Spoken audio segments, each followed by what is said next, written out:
So today I'm going to talk to you about Mr. Wilson. I had talked to you before telling you about how when we were delivering routes, that different things that happened, and I would tell you about them. And today I decided, I've been thinking about Mr. Wilson, that I would go ahead and I'd tell you that story. It was back, I think we were doing 5 routes at that time. It was winter, and it was snowing. And it seemed like when it snowed lighter, I sped up a little bit to try and get done sooner to make up because I'm having to go so slow so much of the time. Wasn't being, reckless or anything, but then all of a sudden it would get worse again, so I'd have to slow back down. Well, we got to this one road, and I realized why. I believe it was God trying to put us in the right place at the right time to save Mr. Wilson. It was an older man, and he had head injuries, and he had slipped outside without his wife knowing, and he had a thin jacket on, and it was cold. And he had gotten down the road a little bit, and he slipped and he fell, and he was laying in the road. His face, he was all bloody. I saw something in the road, and so I stopped, I pulled over, and Josh got out, and it was Mr. Wilson. We didn't know that at that moment, but it was him.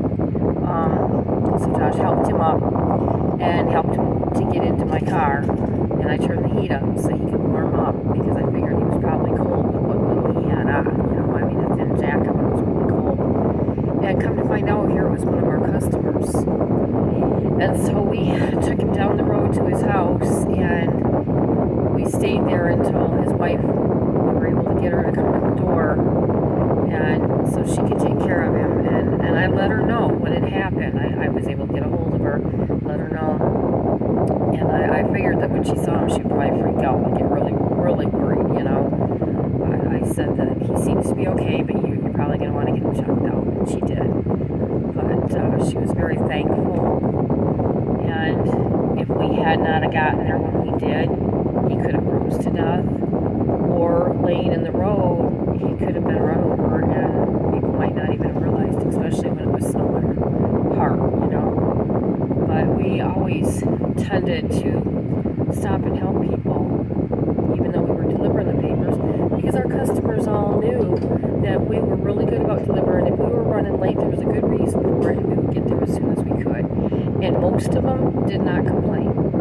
And so this way, we were out and about. We were in areas that nobody else was around when people needed help.